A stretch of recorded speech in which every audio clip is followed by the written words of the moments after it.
Thank you, Honorable Member Asmini.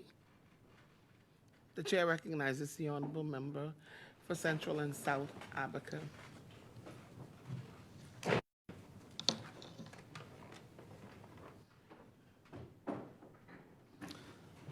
Thank you, Madam Speaker.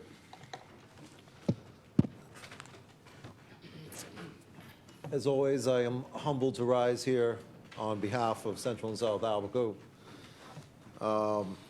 on speaking about the Antiquities and Monuments and Museums Amendment Bill 2023. However, first I must say a few words that is a hot topic in Abaco and something that was left over by the neglect of previous administrations and decades of misrepresentation from the other side.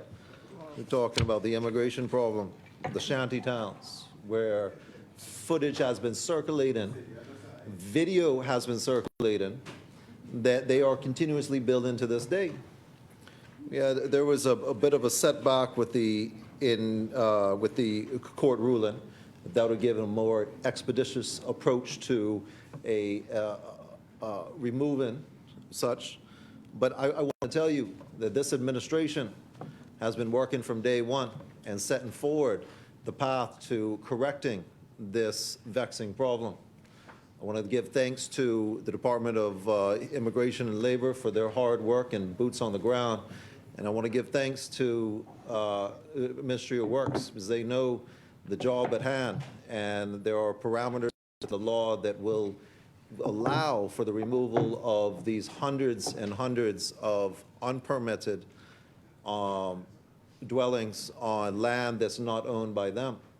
A couple weeks back, I believe it was 2 weeks ago now, the Haitian ambassador was in Abaco, and he put his eyes on the situation firsthand, and he was shocked. Madam Speaker, he was shocked. He was shocked about the total disregard for our laws. And it was good to have him there so that he could see firsthand, so the information relaying back to him was not fully accurate and correct.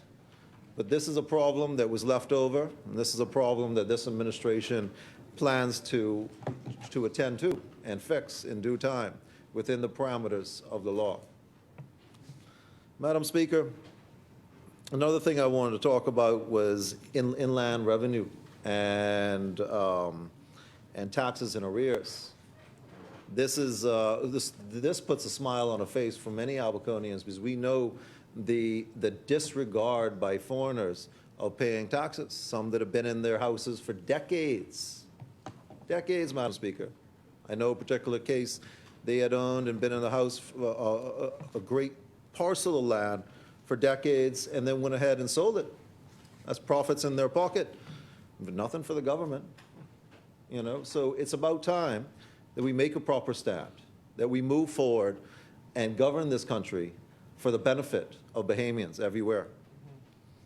So with a couple of those things off of my mind, Madam Speaker, I will now turn to the bill and the discussion at hand.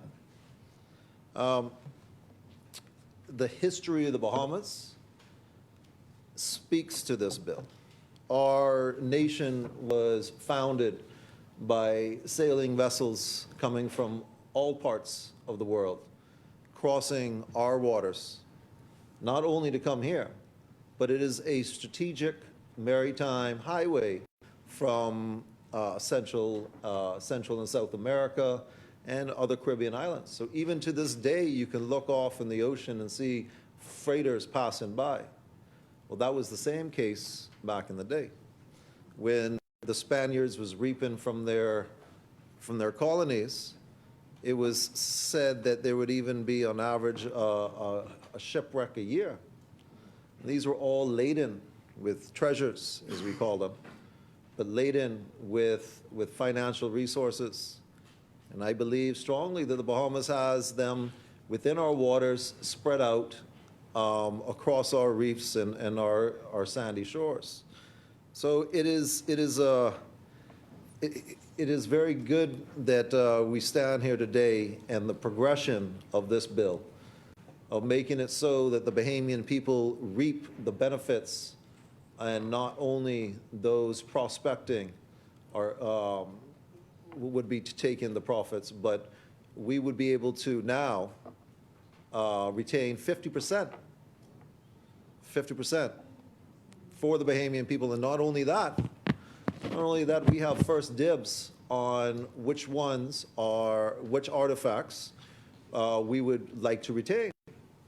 This speaks to our history. This speaks to keeping our culture, our history intact for future generations. I think about the tourism product and having having these artifacts there for our guests from abroad to come and view, but also as a staple in our finances. To hold those kind of riches within our small nation will bolster our economy, but also give us a better leverage on the international field of interest rates and so on and so forth. So this bill and the progression of it, bringing it to 50%, puts smiles on my face. You know, there's antiquities and monuments spread throughout the nation that could really use some financial help. One that's in my backyard is the Hopetown Lighthouse, the County Stripe Lighthouse, the back of the $10 bill. I don't know if anyone had got one, but you could see it right there. It's also in the passport book.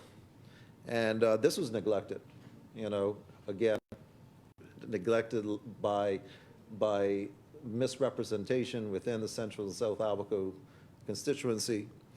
But moving forward, I see that transport has given proper attention to it, and with the help of our foreign neighbors, that monument's coming back.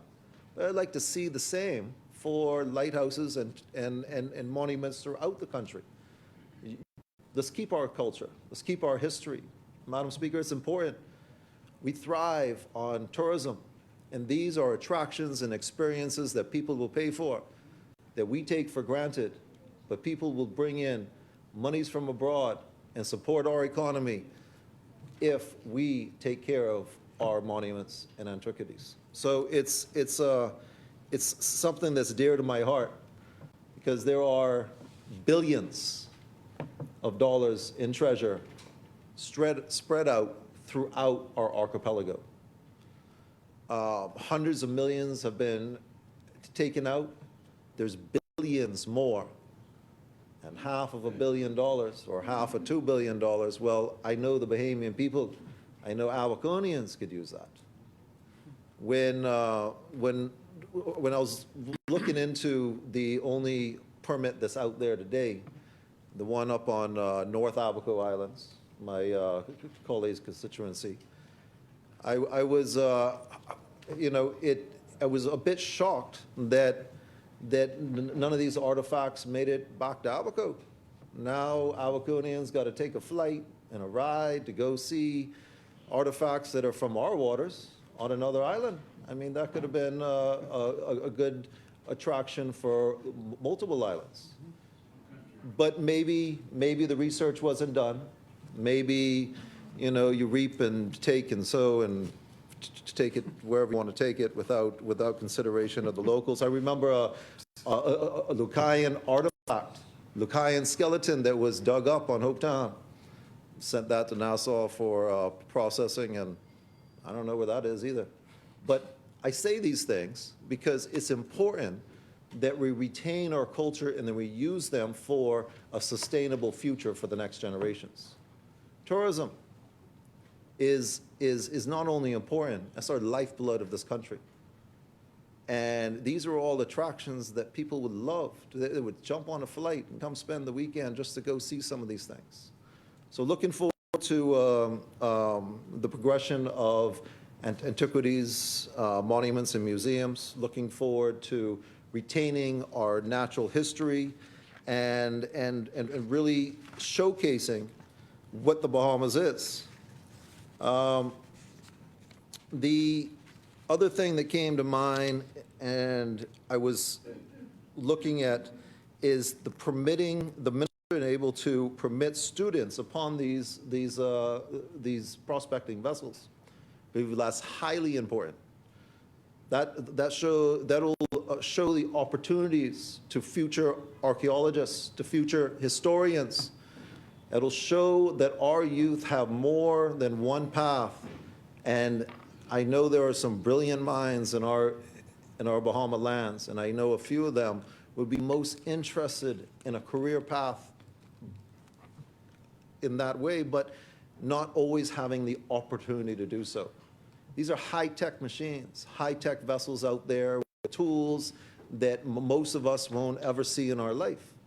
And it brings a smile to my face that it's implanted in this, this progressive legislation to allow such things, to open the minds of our youth and what I call our most important resource, the next generations. There are some other things in here that I thought that I should express. You know, one, it could be only 4 licenses at a time, but only 1 exploration license per person or entity. Only 1 recovery license per person or entity.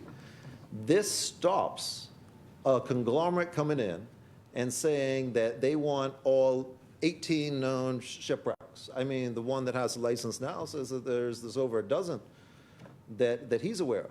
So so it's important that we not allow one entity to come to our waters and reap everything. It's important that we also space it out. With increasing technologies and whatnot, it's my hope that Bahamians will get out there and reap some of these benefits. We're sons and daughters of the sea. We should be, they know the waters, we know the waters, the locals at each of these islands know the waters, and there's been tales that have been passed down of where certain ones are. And with legislation like this that show opportunity to our youth, that show career paths, that they may be the treasure hunters of the next generation. And then the retention of 50% of the revenues for the Bahamas will go well into the managing and keeping of our archipelago across this nation. So those were very important to me. And there was also a limit, a time limit. We don't want to give a permit out there and them sit on it for a decade or 2 or 3, and when they get around to it, go and muddle with it. But there's a maximum of 3 years. You know, they got to do what they got to do, or they got to move on. Allow someone else to do. So the next generations of explorers, of Bahamian explorers, will have the opportunity for some of these same wrecks if they aren't diligent with their time and expeditious with their recoveries. So it's important to highlight a few of those things, as well as the 25 square nautical mile. That's also important. We don't want to see a single entity have multiple permits, so we dealt with that. Single permit for recovery or exploration at any one time.